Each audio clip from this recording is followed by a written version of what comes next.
देश में शिक्षा को लेकर के एक बड़ा विमर्श चल रहा है, बड़ी बहस चल रही है। और खास करके जब से जंतर मंतर में छात्रों का आंदोलन हुआ, नीट का पेपर लीक हुआ, झारखंड में भी आंदोलन हुआ, ये जो फंडामेंटल्स थे, जो मौलिक चीज़ें थी, इस पर न पहले विचार हुआ और मुझे बहुत तकलीफ से कहना पड़ता है कि आज भी कोई इसमें विचार नहीं है। जब संविधान बना था तो प्राथमिक शिक्षा और माध्यमिक शिक्षा ये राज्य सरकारों के हाथ में थी। जब ये चला सर्व शिक्षा अभियान, तो ये कहा गया कि ये दुनिया का सबसे बड़ा अभियान है। ये अब मेरी प्रस्तावना थी कि ऐसे देश में 10,000 केंद्रीय विद्यालय के स्तर पर उसी योजना के अनुसार बनाए जाने चाहिए।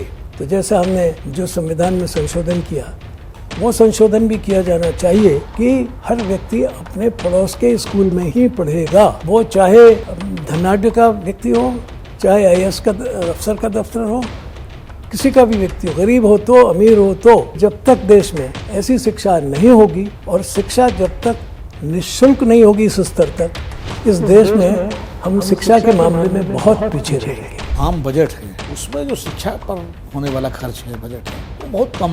क्या सरकारों की प्राथमिकता में शिक्षा उस तरह नहीं है? नहीं।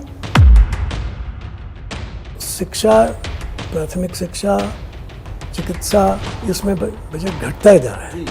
और एक चीज़ जिसमें सबसे ज़्यादा बढ़ा है वो है रोड ट्रांसपोर्ट, नकल, और दूसरा पेपर लीक। तो कोई ऐसा प्रतियोगी परीक्षा नहीं है, चाहे वो उच्च शिक्षा की हो, नीट की हो, इंजीनियरिंग की हो, सरकारी नौकरियों की हो, जिसमें पेपर लीक ना होता। बैंक के घोटाले हो रहे हैं तो फिर शिक्षा में भी घोटाले हो रहे हैं, व्यापार में घोटाले हो रहे हैं, फिर सरकार घोटाले खुद कर रही है, फिर आप इसको क्यों बेचारे को दोष दे रहे हैं? तो करेंगे। अभी 2023 में नई शिक्षा नीति बनी, उसने क्या इन सवालों को एड्रेस नहीं किया? नहीं किया।